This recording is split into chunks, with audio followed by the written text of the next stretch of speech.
crystals, tarot cards, robes, altars, ritual knives, cauldrons, brooms and wands. There are a lot of tools in a witch's toolbox, and after a while, it gets pretty dang costly. I don't have that kind of money, and I'm willing to bet that you don't either. But we're witches. Whatever will we do without these special items that are so ungodly expensive?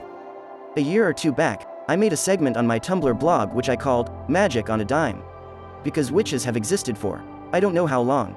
That's how long, and we've been working with these tools long before Etsy came along with its custom-made wands that are encrusted with gem shards and whatever. If the ancient witches can do all of this for next to nothing, then so can we, and I'm going to go over steps to make this possible. Before we go any further, I'd like to thank those who recently subscribed here, it means a lot, and ask you to do the same. Hit the like button, leave a comment, it all helps. Stick around at the end of the video for an extra bit of free info.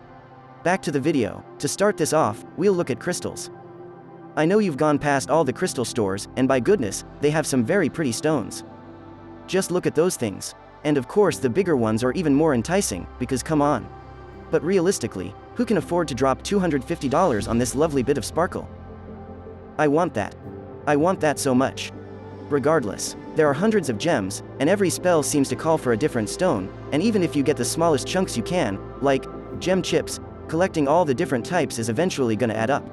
Luckily, there's a way around this. In witchcraft, there is always another way.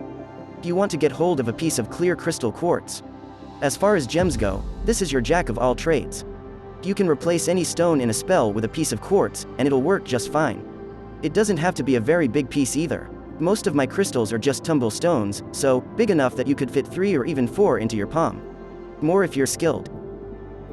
The reasons for needing different stones can come down to color, the element associated with that color, and the emotional aspect associated with both of those. There's more to it than that, but for now, we'll keep it simple. If you were to take plain old light, called white light, or colorless, and pass it through a prism, the light would break into the 7 colors that make it up.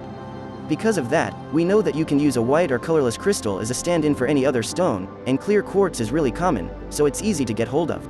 And now for that extra bit of information I promised. The stuff I just told you about crystals applies to just about any other colored spell ingredient, for example, candles. Candles, like crystals, can get pricey, so save your pennies and get a pack of white tea lights. They'd work just as well as any other. Thank you for watching, stay safe, and blessed be.